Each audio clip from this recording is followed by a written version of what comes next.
마음속에 하나님의 나라가 임해서 의와 평강과 희락이 채워지기를 주님의 이름으로 축복합니다. 아멘. 우리 저러자고 쳐다보면서 하나님 나라가 임하기를 축복합니다. 아멘. 우리 집사님에게도 하나님 나라가 임하기를 축복합니다. 하나님의 나라는 의와 평강과 희락이라. 한 번 더 만나서 행복합니다. 은혜 받읍시다.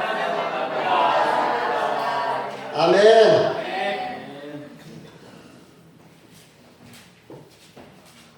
G.O.D가 부른 길이라는 그런 노래가 있습니다. 우리 한번 넘겨줘 볼래요? 이것을 노래로 한번 들으면 참 좋은데 한번 가사를 한번 읽어볼까요? 시작.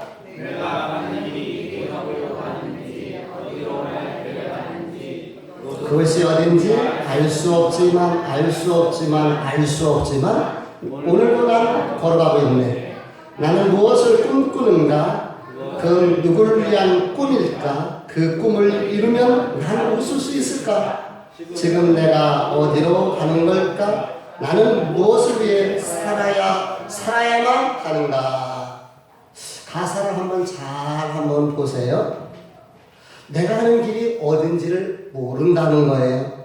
무엇을 꿈꾸는지, 어떻게 살아가는 것이 옳은 것인지 알 수 없는데 그래도 난 살 수밖에 없다.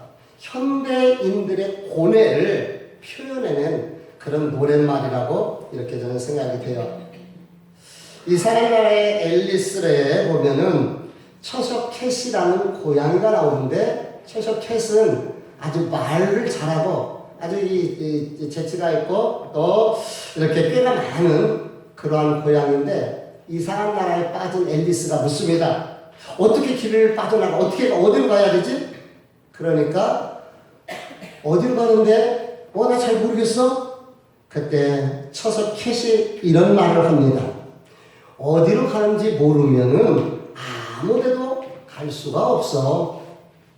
오늘날 현대인들이 열심히 어딘가를 향해서 가고는 있는데 어디를 향해서 가야 되는지, 왜 가야 되는지, 왜 그 길을 가야 되는지 이유 없이 이렇게 열심히 가고 열심히 살고 있다는 것이죠. 사랑하는 성도 여러분, 여러분은 지금 어디를 향하여 가고 있습니까? 그 가는 길이 맞는 길인가요? 옳은 길인가요? 잘 가고 있습니까? 여러분들에게 질문을 던져보는 거예요. 오늘 저는 여러분들과 함께 우리가 가야 할 길에 대해서 진지하게 한번 고민을 해보려고 합니다. 우리 1절 말씀을 다 같이 한번 읽어볼까요? 1절 시작. 너희는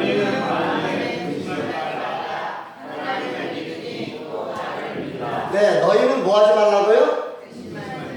근심하지 말라. 어디에? 마음에. 근심 어디에 오는 거예요? 마음에 오는 거죠. 너희는 마음에 근심하지 말라. 왜 예수님께서는 14장에 들어오시자마자 1절서부터 뜬금없이 마음에 근심하지 말라고 이렇게 말씀을 하셨을까요? 오늘은요, 종려주일이에요. 종려주일이라는 것은 예수님께서 이제 십자가 지시기 위해서 예루살렘에 들어오시거든요. 그러니까 사람들이 예수님의 오시는 것을 환호하면서 옷을 벗어서 예수님 가는 곳에 깔아드리며 종려나무 가지를 꺾어 흔들면서 다윗의 자손 예수를 환영해요. 그래서 그것을 기념하면서 예배를 드리게 되는 것이고, 그래서 종려주일이라. 그리고 이제 이번 주는 고난주간이에요. 예수님께서 십자가에서 수치당하시고 멸시당하시고 조롱당하시고 고통당하시고 결국 십자가에서 죽으신 그러한 주간이 되어지고, 그리고 다음 주에는 우리 장집사님 기도했던 것처럼 부활주의를 맞게 되는 것입니다. 그래서 교회에서는요, 이 기간 동안에 보통 아침 한 끼씩이라도 금식을 하면서 또 하나님 앞에서 음주 가물을 줄이고, 음주 가물을 좋아하시는 분들 줄이시길 바랍니다. 줄이고 그러면서 주님의 고난을 되새겨 보는 거죠. 특히 현대인들에게는 금식 중에 미디어 금식이라는 것이 있어요. 미디어가 뭡니까? TV, 어떤 분은 TV는 나의 목자시니 내가 부족함이 없으리로다. 텔레비를 보면서 얼마나 행복하고 은혜 받는지를 몰라요. 이걸 한 주간에는요, 저는 드라마 제목 아는 게 있어야지 얘기를 하지. 하여튼 좀 줄이시고요. 또 그냥 이 스마트폰도 좀 우리가 줄이면서, 인터넷도 좀 줄이면서 미디어 금식을 하면서 주님을 좀 생각해 봤으면 좋겠어요. 그래서 고난주간 다음에 부활주일이거든요. 노 크로스, 노 크라운. 십자가 없이는요, 영광의 멸관이 없는 거예요. 고난 없이는요, 부활이 있을 수가 없습니다. 근데 이 요한복음을 보면은 12장서부터 요한복음은 21장까지 있어요. 21장까지는 예수님께서 십자가에 달리시기 한 주간의 사건을 기록해 놓은 거예요. 요한복음이 몇 장 있었다고요? 21장까지 있어요. 그 중에서 10장이 예수님의 일주일 기사로 기록되어 있는 거예요. 그러니까 지금 요한복음, 마태, 마가, 누가, 요한복음도 마찬가지예요. 예수님의 모든 행적 중에서 가장 이 초점이 어디에 맞춰져 있느냐? 십자가의 한 주간에 다 초점이 맞추어지고 있습니다. 우리 예수님께서 12장서부터 이제 마지막 그 쭉 말씀을 전하는데 14장에 와서는 1절부터 뜬금없이 너희는 마음에 근심하지 말라. 하나님을 믿으니 또 나를 믿으라고. 이렇게 근심하지 말 것을 말씀하셔요. 왜 예수님께서 제자들에게 너희는 마음에 근심하지 말라고 말씀을 하셨겠습니까? 이유가 있어요. 이제 제자들에게는 엄청난 시험이 오게 되는 거예요. 여태까지 경험해 보지 못했던 시험과 환난과 고난이 있어요. 왜냐하면 그들은 생업도 직장도 모든 것도 내려놓고 예수님을 따랐잖아요. 근데 예수님만 바라보면서 살아왔는데 예수님께서 십자가를 못 박혀서 돌아가시면서 이제 그 제자들에게 엄청난 후폭풍이 올 수밖에 없는 거예요. 그때 우리 주님은 미리 아셨던 거죠. 그래서 미리 예방주사를 놓는 거예요. 너희는 마음에 근심하지 마. 어떤 어려움이 있더라도 어떤 환난이 있더라도 근심하지 말아라. 내가 함께 할 것이다. 미리 이야기를 하는 거예요. 근데 요 근심이라는 단어는 헬라어 카로소라는 단어를 쓰는데 이 말은 선동하다, 교란하다, 어지럽히다 그런 뜻이에요. 그런 뜻에서 왔는데요. 다시 말하면 근심이라는 것은 우리 마음이 편안해야 돼요. 우리 마음에 기쁨이 있어야 돼요. 우리 마음에 넉넉함과 여유가 있어야 돼요.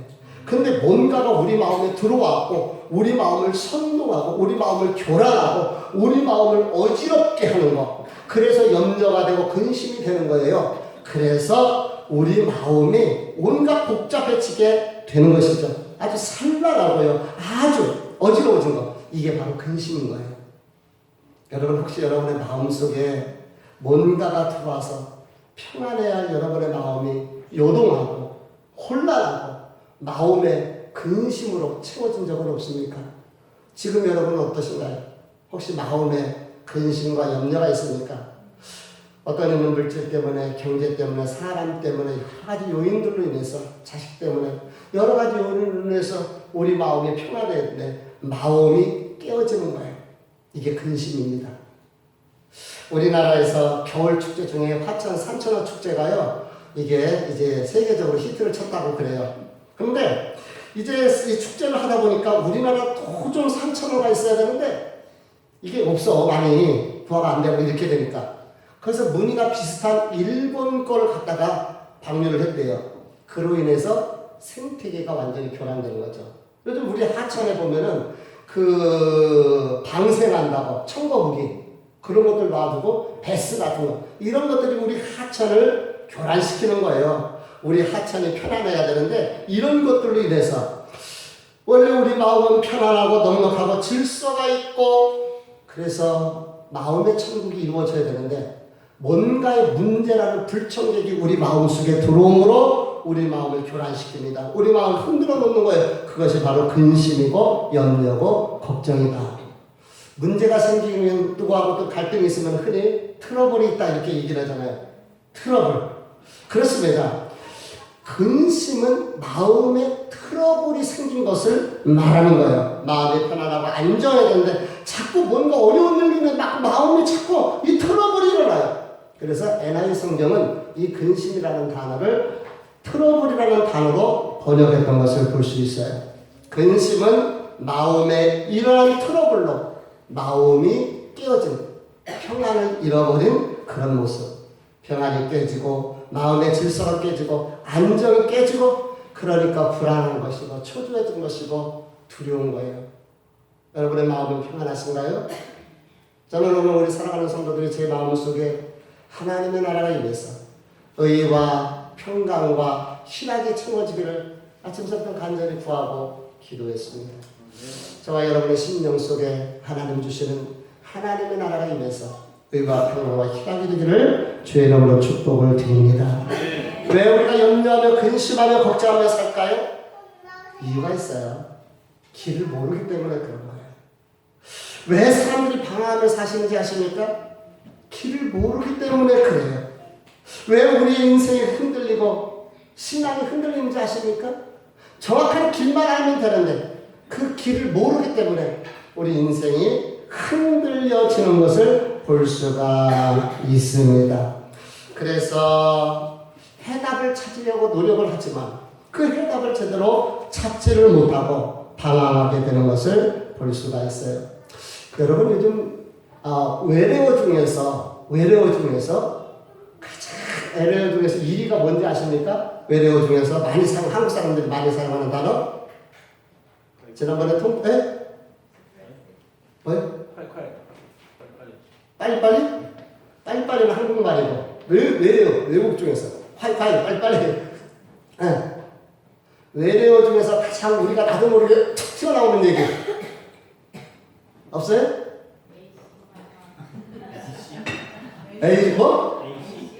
A씨 여러분 그 얘기 안 해요? 스트레스 받네 진짜 스트레스 조사해보니까 설문조사해보니까 1위가 스트레스라고 해요. 외래어 중에서 한국말이 아니잖아요. 스트레스. 그런데 여러분 홧김 비용이라는 거 들어봤어요? 요즘 신조어입니다. 홧김 비용. 우정아 알아? 홧김 비용? 젊은이들은 많이 알 텐데 스트레스 받았을 때 그걸 푸는 비용이 홧김 비용이래요. 요즘 사람들이 가장 여자들은 많이 하는 거 열받으면 미장원 갖고 머리 뽑고 빵으로 잘라버리고 이게 홧김 비용이 들어가는 거예요. 열받으면 에이씨 하고 가가지고 맛있는 음식을 먹는 거. 근데 이 직장인들이 홧김 비용으로 많이 쓰는 것이 옛날에는 홈쇼핑에서 질렀다는 거예요. 쇼핑했다는 거예요. 그런데 그런 것 중에서도 1위는요. 뭔지 아세요? 택시 타는 거래요. 에이씨 오늘 나 운전 안 해. 나 오늘 돈 주고 택시 타고 간다. 그래서 홧김 비용이 발생하는 거예요. 홧김 비용이라는 여러분이 화가 날 때 열받을 때 어떻게 풉니까? 그 화를 해결하는데 스트레스를 해결하는데 돈이 들어간다는 거예요. 또 그냥 질러버리는 거 아니에요? 어떤 사람은 자꾸 질러갖고 남는 게 많아. 그래서 옆에 있는 사람 야 이거 나였으니까 네가 이러는 경우도 있는데요. 오늘 우리 시대에 스트레스가 가장 많은 시대고 홧김 비용이라는 신조어가 생길 수밖에 없는 그런 시대에 우리가 살고 있다는 거죠. 그만큼 우리 삶 속에 고민이 많고 걱정이 많고 근심이 많다는 거예요. 근데 주님은 뭐라고 말씀하셔요 오늘? 근심하지 말라. 왜요? 내가 곧 길이요 진리요 생명이다. 주님이 길이 되시고 진리가 되시고 생명이 되시기 때문에 근심하지 말라. 나를 믿으라고 우리 주님께서 말씀하셔요. 우리 4절, 5절 말씀을 한번 읽어볼까요? 같이 한번 읽어봅니다. 시작. 내가 하나님이 그 길을 나가느냐 정말 주께서 여호와시는지 우리가 그 길을 어찌 알겠사옵나이까. 예, 지금 이 말씀을 잘 보세요. 주님이 뭐라고 말씀하시느냐면 내가 어디로 가는지 그 길이에요. 그 길을 너희가 아느니라 라고 얘기하니까 도마가 말합니다. 주여 주께서 어디로 가시는지 우리가 알지 못하거늘 그 길을 어찌 알겠사옵나이까. 참이 답답한 노릇이에요. 왜냐하면은 주님은 너희가 길을 안다고 그랬어요. 근데 도마는 주님 길을 모르겠어요. 모른다라는 거예요. 아니 주님께서는 길을 너희가 안다고 그러는데 도마는 길을 모른다는 거예요. 오늘 우리가 이 질문을 우리에게 해봐야 될 부분이에요. 우리는 길을 알고 있느냐는 것이죠.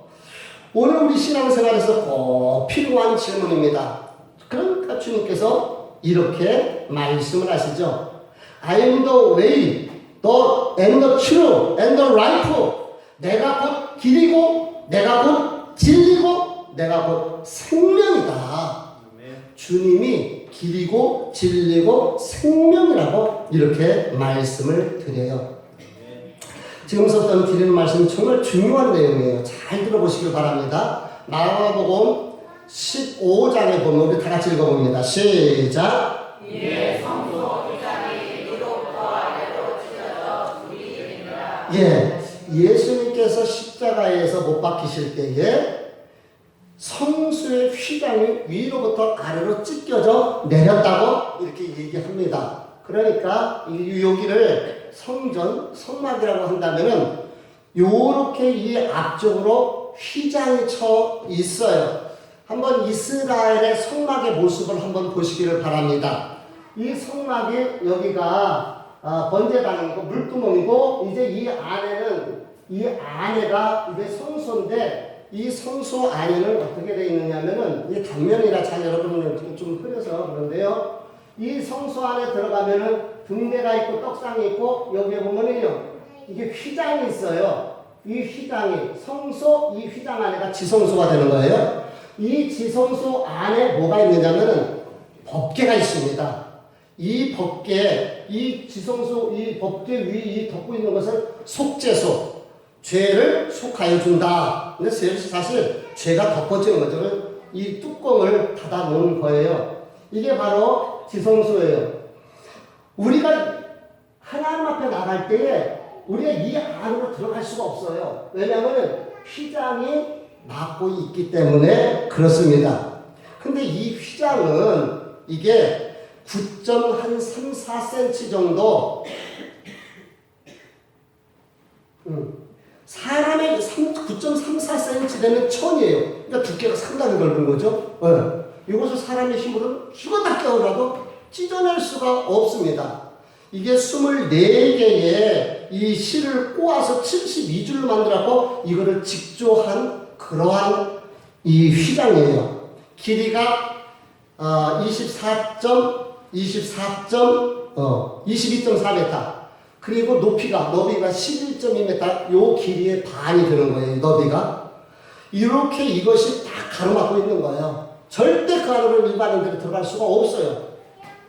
그 휘장이 가로막고 있습니다. 그래서 이 휘장이 얼마나 두껍고 무거운지 정결탕에 들어가면 다시 좀 쉽게 해서 세탁을 할 때 세탁을 해야 될 거 아니에요. 제사장 300명이 동원이 돼야지만이 이것을 옮겨서 이렇게 정결 깨끗하게 해가지고 다시 걸 수 있는 이거는 엄청난 그래서 사람의 힘으로 찢을 수가 없는 것이에요. 그런데 이 휘장에 이 천사인데요. 이 천사가 어떤 천사냐면요. 그룹 천사입니다. 그룹 천사를 공교하게 짜서 그 휘장에 천사들이 딱 있는 거예요. 여러분, 그룹 하면은 생각나는 그룹 천사 하면 생각나는 거 혹시 있습니까? 그룹 천사. 그룹 천사. 생각 안 나나요? 에덴 동산을 떠올려 보세요. 아담과 하와가 하나님 앞에 죄를 져서 쫓겨났죠. 그때에 하나님께서 화영검을 들고 그룹 천사가 지키도록 했어요. 왜냐하면 죄를 지은 아담과 하와가 몰래 들어와서 선과 아니 생명나무 가시를 따먹으면 그 죄지고 영원히 사는 거예요.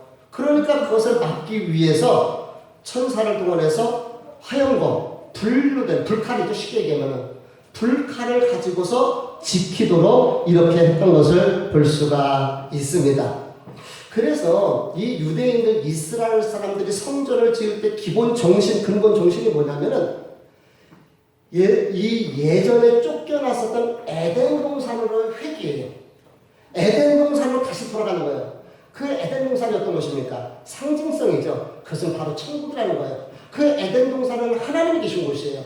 그 하나님의 계신 곳에 다시 우리가 돌아가기를 원하는 그 감성, 그 간절함이 성막을 만드는 모든 곳에 같이 들어가 있는 것을 우리가 성경을 통해서 알 수가 있는 거죠. 그런데 아담과 하와가 에덴 동산에 들어갈 수가 없어요. 왜냐하면 불법천사가 불을 칼 가지고 지키고 있기 때문에. 마찬가지로 죄인된 우리가 성소 안에, 지성소 안에 들어올 수가 없습니다. 휘장이 가로막고 있고 휘장에 그룹 천사가 막고 있는 거예요. 그래서 들어갈 수가 없습니다. 그런데 이 휘장을 하나님께서 찢어내리셨다는 거예요. 사람의 힘으로 찢은 것이 아니라 주님께서 십자가에서 죽으실 때 찢어져 내렸던 거예요. 그래서 잘 보세요. 불법 천사가 지키고 있으므로 에덴 동산에 들어갈 수가 없는 것처럼 우리 죄인된 인간이 휘장으로 막고 있어서 하나님 앞에 나갈 수 없는 것처럼 우리가 하나님을 만날 수가 없는 거예요. 에덴 동산으로 천국으로 갈 수가 없는 거예요. 그런데 우리 주님께서 십자가에서 죽으심으로 인하여 휘장이 찢어져 내렸다는 것은 누구든지 하나님 앞에 나갈 수 있는 생명의 길이요 산 길이 열렸다는 거예요. 이것을 히브리 기자는 정확하게 우리에게 가르쳐주고 있습니다. 우리 다시 한번 읽어볼까요? 같이 시작.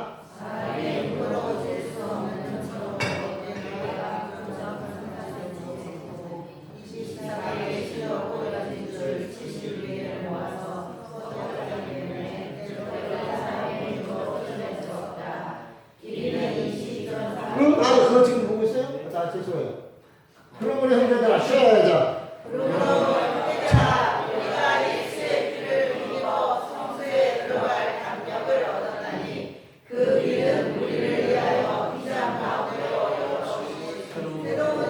아멘. 잘 보세요. 그 길은 우리를 위하여 휘장 가운데 휘장이 막고 있었어요. 그런데 그 길을 열어놓은 새로운 살 길이요. 그 휘장은 그의 육체입니다. 바로 예수 그리스도의 죽음을 통해서 휘장이 찢겨짐으로 하나님 앞에 나갈 수 있는 생명의 길, 살 길이 열린 거예요. 한번 아담과 하와가 에덴 동산에서 쫓겨났을 때의 모습을 생각을 해보세요. 얼마나 에덴 동산으로 돌아가고 싶었겠습니까? 근데 불의 천사가 불칼을 가지고 지키고 있으니까 감히 두려워서 무서워서 나갈 수가 없는 거예요. 죄 문제를 해결하지 않으면 절대 나갈 수가 없는 거예요. 하나님이 용서하시기 전에는요, 그 길을 갈 수가 없는 거예요. 어떻게 우리가 하나님 앞에 나갈 수 있습니까? 하나님이 계신 지성소는 상징성이에요. 그곳에 우리가 어떻게 들어갈 수가 있습니까? 아까 보았다시피 그 지성소 휘장이 맡고 있는 데는 그 지성소 안에는 1년에 한 차례 대제사장만 들어갈 수 있는 거예요. 그리고서 들어갈 때 발에다가 방울을 달고 끈을 달고 들어가는 거예요. 이곳은 너무 거룩한 곳이기 때문에 하나님이 직접 임재하시는 곳이기 때문에 정결하지 않고 깨끗하지 않으면 그냥 그 자리에서 죽임을 당할 수 있어요.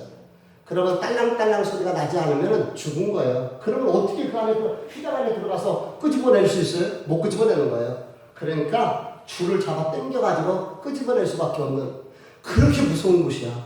감히 우리 인간이 어찌 하나님의 얼굴을 볼 수가 없어요? 있어요? 그런데 하나님께서 우리에게 은혜를 주셨어요. 그래서 그러므로 긍휼하심을 입고 때를 따라 돕는 은혜를 얻기 위하여 은혜의 보좌 앞에 담대히 나갈지니라. 믿음의 담력을 가지고 우리가 하나님 앞에 나가는 거예요. 누구를 통해서? 예수 그리스도를 통해서. 그분을 통해서 우리가 나가게 되는 것이죠. 만약 우리가 여기가 에덴 동산이라고 생각을 해보세요. 에덴 동산에는 염려도, 근심도, 걱정도, 우울함도, 짜증나는 일도, 스트레스도 없습니다. 우리가 들어갈 하나님의 나라는 염려도, 근심도, 걱정도, 짜증도, 스트레스도 열받아서 써야 할 홧김 비용도 들어가는 것이 아닌 줄 압니다. 우리가 가야 할 곳인 거예요. 그래서 우리가 언젠가는 그곳에 가게 되는데 정말 이 영광스러운 그곳을 갈 수 있는 것, 이 길은 바로 예수 그리스도밖에는 없다는 것이죠. 예수 그리스도 외에는 천국에 갈 수가 없고 생명나무를 먹을 수가 없는 거예요. 그러기에 우리의 삶은 오직 예수 그리스도요. 그분은 우리의 영혼의 살 길이고 생명의 길이고 그분이 길이고 진리고 생명 되실 뿐만 아니라 그분은 이 땅에 살아갈 때도 우리에게 필요한 것을 공급해 주시고 채워주시고 돌봐주시는 분이신 줄 믿습니다. 다시 우리 한번 몇 절을 읽어보느냐면 4절 5절 말씀을 다시 한번 읽어봅니다. 시작. 내가 어디로 가는지 그 길을 너희가 아느니라. 너가 이르되 주여 주께서 어디로 가시는지 우리가 알지 못하거늘 그 길을 어찌 알겠사오나이까. 예, 오늘 이 도마의 답변을 보면서 너희가 길을 안다 그러는데 도마를 알지를 못하겠다는 거예요. 그러니까 주님께서 내가 곧 길이고 진리고 생명이다 라고 말씀을 하면서 가르쳐주고 있는 것이죠. 근데 오늘 이 도마의 답변을 보면은 주님 우리가 어디 가는지 우리가 그 길을 알 수가 없습니다 라고 말을 해요. 사실 우리가 신앙생활 하면서 길을 모르고 신앙생활, 예수 그리스도가 누구인지 모르고 신앙생활 한단 말이에요. 그러니까 우리의 신앙이 견고할 수가 없는 것이고 우리의 신앙이 흔들릴 수밖에 없고 조그만 시련과 환난이 왔을 때 무너질 수밖에 없는 거예요. 저와 여러분에게 예수 그리스도만이 우리 인생의 길이시고 생명의 길인 것이 분명할 수 있기를 주의 이름으로 축복을 드립니다. 그래서 우리 주님께서 지금 요한복음을 통해서 자꾸 가르쳐주는 거예요. 내가 바로 세상의 빛이다. 어둠에 거하지 않고 생명의 빛으로 나를 통해서 나오게 된다. 내가 생명의 떡이다. 내가 양의 문이 된다. 내가 바로 길이고 진리가 되고 생명이 된다. 그래서 주님께서 그러한 모습을 통해서 예수 그리스도를 알려주게 되는 것이죠. 우리가 신앙생활을 하면서요 가져야 할 거룩한 부담이 하나 있습니다. 그 거룩한 부담은 바로 복음에 대한 전도에 대한 거룩한 마음이 있어야 돼요. 예수를 믿는다 하면서 내 안에 전도에 대한 갈급과 전도에 대한 부담과 전도에 대한 그런 간절함이 없다면은요 오늘 도마일 수가 있어요. 정말 예수를 못 만나기 때문에 예수가 어디로 가는지 예수가 어떤 분인지 알지 못하니까 전할 수가 없는 거죠. 오늘 저와 여러분에게 예수 그리스도에 대한 거룩한 부담, 전도의 부담, 이 부활절을 맞으면서 이 예수를 전하고자 하는 그 마음이 있기를 주님의 이름으로 부탁을 드립니다. 결론 말씀을 드립니다. 오늘 아까 불렀던 찬송가는요 조셉 스크리븐이라는 그러한 분이 썼는데요. 예전에도 한번 간증했던 기억이 나는데 이분이 원래 영국 출신이에요.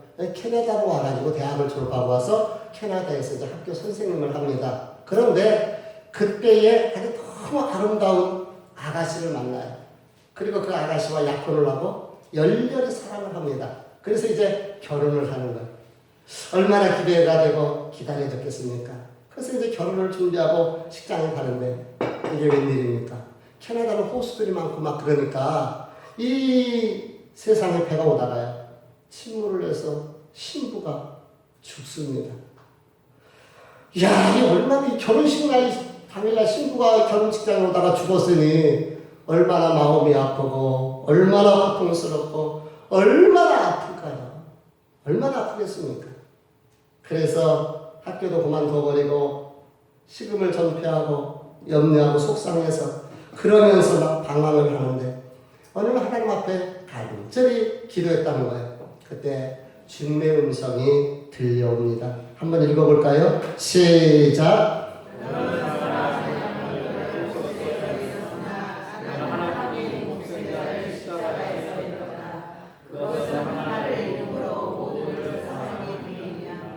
아멘. 조셉은 이 주님의 음성을 들으면서 그때 하나님의 은혜를 깨닫기 시작합니다. 그리고 그것이 쓴 시가 바로 369장 죄짐 맡은 우리 구주. 가사를 한번 볼까요? 죄짐 맡은 우리 구주 어찌 좋은 친구인지 근심 걱정 무거운 짐 우리 주께 맡기세. 시험 걱정 모든 기름 없는 사람 누군가 부질없이 낙심 말고 기도드려 아베세. 근심 걱정 무거운 짐 아니 진자 누군가 피난처는 우리 예수 주께 기도 드리세. 아멘이십니까? 그 고난 속에서 위로하시는 주님을 만나게 되고 그래서 이렇게 아름다운 주옥 같은 찬송시가 써지게 되고 오늘도 저와 여러분의 입을 통하여서 불려지게 되는 것이죠. 사랑하는 성도 여러분, 우리가 살고 있는 시대, 우리가 살아가는 삶의 현 주소는 근심 많고 염려, 걱정, 두려움, 인생의 무거운 짐이 우리를 힘들게 하고 있는 삶의 현장입니다. 그러나 우리에게는 길이요 진리요 생명 되시는 예수 그리스도가 있는 줄 믿습니다. 그분을 통한 힘, 그분을 통한 위로, 그분을 통한 용기, 그분을 통한 소망을 가지고 일어서는 저와 여러분이 될 줄 압니다. 그런데 우리가 한 가지 알아야 할 것이 있습니다. 학생이요 열심히 영어 수업 듣는다고 영어 실력이 늘어나는 것이 아니에요. 그 시간에 딴 생각하고 있으면 절대 들잖아요. 영어를 배우면서 열심히 배우려고 귀를 기울이고 외우려고 하고 노력을 해야 되는 거지요. 사람이 회사에 가서 있다고 돈 주는 거 아닙니다. 일해야지 돈 주는 거예요. 일해야지. 마찬가지로 교회에 댕긴다고 믿음이 거저 생기는 것은 아닙니다. 교회 다닌다고 댕긴다고 예수님 만나는 것은 아니에요. 너희가 나를 찾으면 만날 것이요 간절히 찾으면 내가 만나 주겠다고 주님 약속했어요. 그러므로 우리는 길이 되시고 생명이 되시고 부활이 되시는 소망의 주님을 찾아야 되고 그분을 만나기 위해서 당부해야 되고 그분이 어떤 분인가를 전하는 삶이 되어야 될 줄 믿습니다. 마지막 질문을 던지면서 그리고 답변을 하면서 말씀을 마무리합니다. 사랑하는 성도 여러분, 길이요 진리요 생명이신 예수 그리스도를 만나고 싶지 않습니까? 그 주님이 주시는 은혜로 살고 싶지 않습니까? 큰 믿음으로 승리하는 삶을 살고 싶지 않으신가요? 그렇다면 그 주님을 믿고 그 주님을 찾으며 구하며 그 주님을 전하는 삶을 살아보시길 바랍니다. 그분의 인도하심을 나의 삶 속에서 세심하게 작은 것 가지고 신음하시는 그 주님을 만나게 될 줄 믿습니다. 주님은 길이요 진리요 생명이 되십니다. 존귀하신 하나님 고맙습니다. 감사합니다. 영광 받아 주옵소서. 행여라도 우리가